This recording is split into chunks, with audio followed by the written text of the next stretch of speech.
If you're watching this video, there's a good chance you're feeling the same mix of motivation and pressure. And trust me, you're not alone. So in this video, I want to walk you through a completely different way of planning. It's not about radical reinvention. It's not about becoming a new person overnight. It's about building a system for 2026 that works with how humans actually behave. So this is a framework I come back to every year, and it has one main principle running through it. Instead of relying on motivation, we rely on reflection, structure, and environment. And everything starts by looking backwards before starting to look forward. Most people skip reflection because it feels unproductive. It doesn't really feel like you're doing anything. But reflection is how you turn lived experience into usable data. Without it, you're basically guessing what could work next year. So before thinking about 2026 at all, I'd strongly recommend some uninterrupted time to reflect on 2025. Not just 5 minutes, ideally an hour. One of the simplest ways to start is by scrolling through your photos. This sounds almost too basic, but it works incredibly well. As you scroll from January onwards, you will start to notice patterns that you otherwise wouldn't recognize. You might notice certain months where you were more social, or periods where you were constantly traveling, or weeks where most of your photos are screenshots instead of real moments. You might notice that you looked happier in some environments, or that most of your favorite moments included the same kind of people. The point here isn't to analyze everything straight away. It's just to notice. Photos give you an unfiltered view of how you actually lived and not how you planned to live. And once you've done that, I'd like to move forward to some reflection questions. The first question is, what actually worked this year? Not what you hoped would work, but what genuinely made your life easier and more comfortable. Maybe there was a habit you kept coming back to, even when you were busy. Maybe a routine that anchored your mornings or evenings. Maybe certain people that constantly made you feel good after spending time with them. Or maybe a work setup or environment that helped you stay more productive consistently. Everything that worked, even for just a part of the time, is worth paying attention to. Because consistency doesn't come from forcing new habits. It comes from reinforcing those habits that already help you. The second question is, what drained you the most this year? This is about identifying energy leaks. And the more specific you can be, the better. Instead of thinking, work drained me, think about what part of the work drained you. Was it the meetings? Was it certain types of tasks? Was it unrealistic deadlines? Write everything in every detail. And the same applies to social and personal life. Maybe there are some relationships that feel one-sided, or environments that made you feel overstimulated. Most people try to plan a year by adding more positive things. Only very few people plan by removing everything negative out of their life. But if you don't deal with what drains you, no amount of good habits will fix that. The third question is what you kept postponing. This one is uncomfortable, but it's incredibly revealing. Think about all the things you told yourself you'd get to when things calm down. Health-related stuff, creative projects, difficult conversations, or even rest. Often procrastination isn't about laziness. It's about emotional friction. The things we postpone the most are often the ones that are most important, but feel very heavy or scary. Noticing these patterns gives you a hint to what you should look further into in 2026. Or maybe what needs a different approach altogether. And the final reflection question is, what surprised you this year? Surprises are interesting because they challenge your assumptions. Maybe you thought you wanted something and then it didn't actually matter after all. Maybe you discovered you were more resilient than you expected.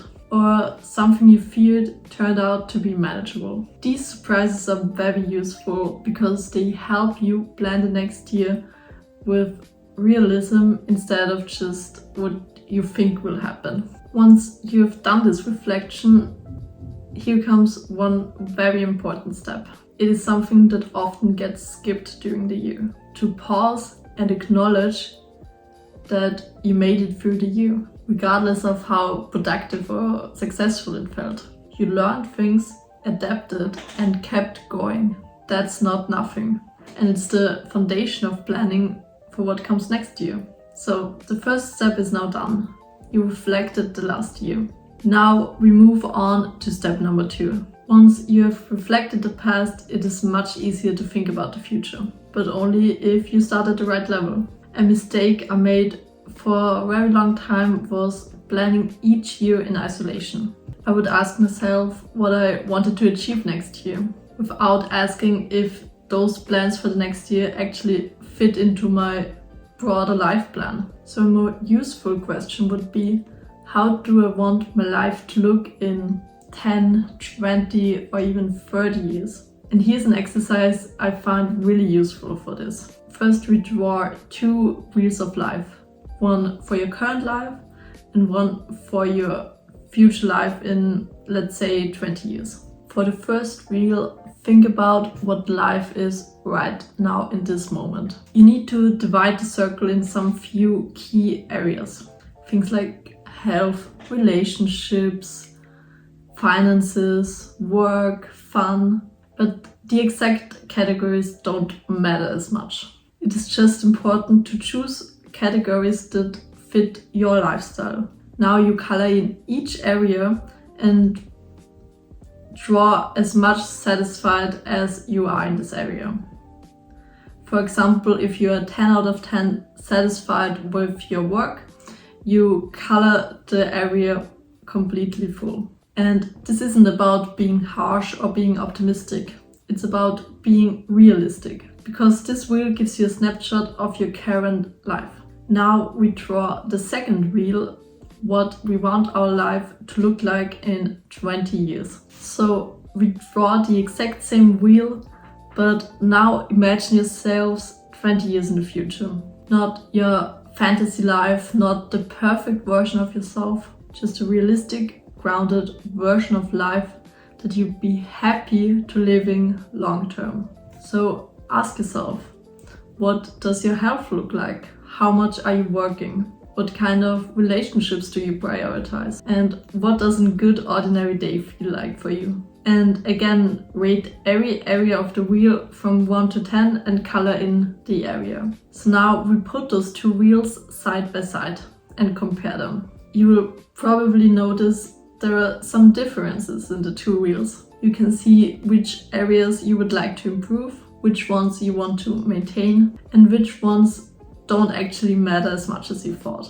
This exercise helps you shift your focus away from small-term achievements and towards direction. Because once you have a general direction, it is much easier to evaluate goals and opportunities. And if something moves you closer to the future wheel, it is definitely worth considering for your next year. If it moves you away from your 20-year wheel of life, maybe it's not the right time now. With that long-term direction in mind, now is the time to choose some small themes for 2026. And we move on to our next exercise, designing a default week. Now that you have your themes, it's time to turn them into something practical. And the most practical unit of life isn't a year, it's a week. Your goals don't happen in abstract planning sessions. They happen on Tuesday evening, on tired Thursday mornings, and on the weekends when you decide whether to rest or to catch up. So instead of designing an ideal day that only works when you are highly motivated, I recommend designing a default week. A default week isn't perfect. It's just a rough template to help you figure out what your average week will look like. Start by thinking about when the essentials happen. When do you move your body? When are you doing focused work? When are you resting? And when do you connect with people? And you don't need to schedule every hour. It helps when you set some anchors in the week.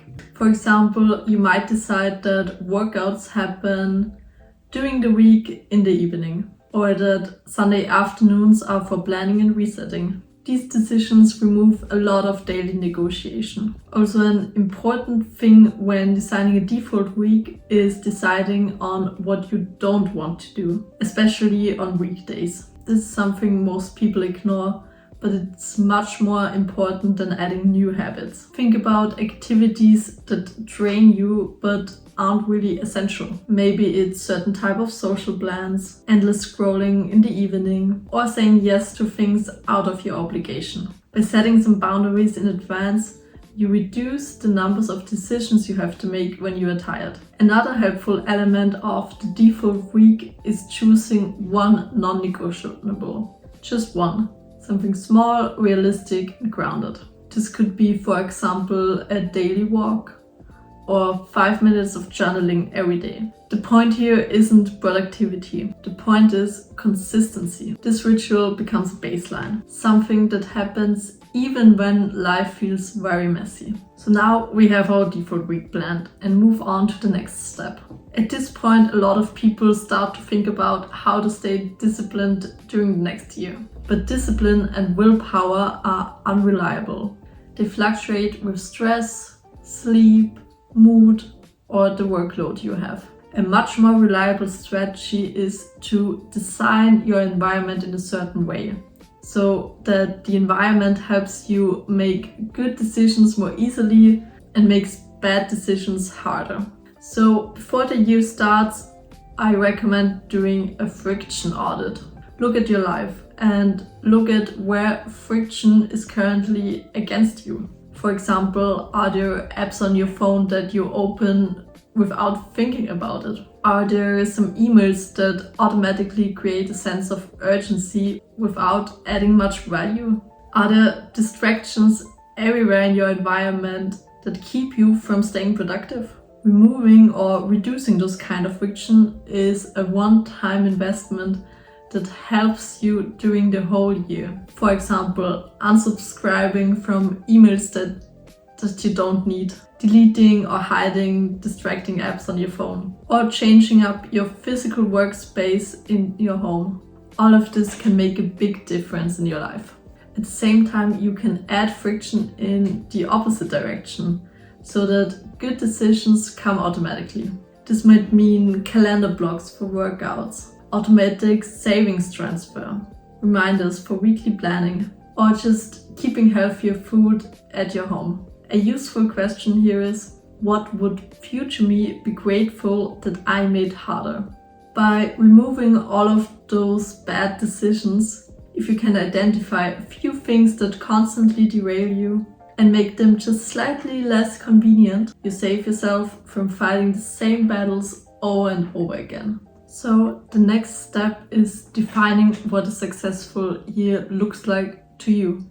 One reason that people feel dissatisfied even after reaching their goals and is that they never actually define success on their own terms. If you don't define it yourself, you will default into what society makes you think that success should look like. This could be money, this could be external validation. But instead, I want you to choose 3 to 5 indicators of success that tell you that your year is going well. These aren't goals to optimize daily. There are signals to check in with periodically. Examples for those indicators might include your average energy levels, how often you feel rushed, how much time you spend on a workday that actually is meaningful to you, or how you speak with yourselves when things are going wrong. What is important here is that those indicators reflect the life that you actually want to live, not just what looks impressive from the outside. Checking in on those indicators monthly instead of daily helps you reflect on them without creating too much pressure. It allows you to adjust the course without judging yourselves daily. And now that we define success on our own terms, we move on to the last step, building systems that support your goals. By this point, you should have a clear sense of direction, a few themes, and also a rough structure of your default week. The final piece are now the systems that support all of that. Systems are simply repeatable processes that makes certain outcomes more likely. They don't have to be complicated. In fact, simple systems are usually the better ones. An example of such system could be a vision board. This helps you clarify what your themes will look like in practice. It isn't about aesthetics or manifesting specific outcomes. It's about reminding yourself what you are aiming for on a lifestyle level. Another system that a lot of people use is journaling. It's a way to process experiences and also to spot patterns. This doesn't need to be long or on a daily basis. Even occasional entries can be useful if they are honest. Weekly resets are also another powerful tool. Once a week, take time to review what happened the previous days. Make some small adjustments and with that plan the next week ahead. This prevents small issues from accumulating over time to result in a burnout.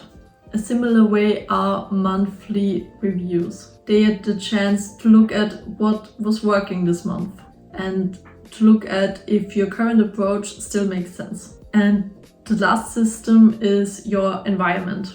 Your space can either support your intentions or undermine them. Small changes like removing all the clutter or having a strict border between work and rest can have an outsized impact. So now you have everything you need to know to plan your 2026. But remember, planning isn't about predicting everything that will happen, because life will change and unexpected things will come up.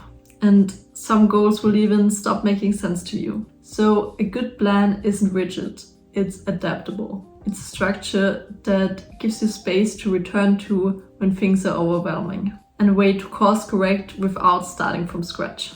If there's one idea I want you to take away from this, it's that you don't need more motivation to have a better year. You need better systems and clearer priorities. So if you found this video helpful, make sure to give this video a thumbs up and share it with your friends. And let me know in the comments what are some of your themes for 2026. Because I always find it so interesting to see how other people are approaching this year. So thank you for watching and we'll see us in the next video. Bye!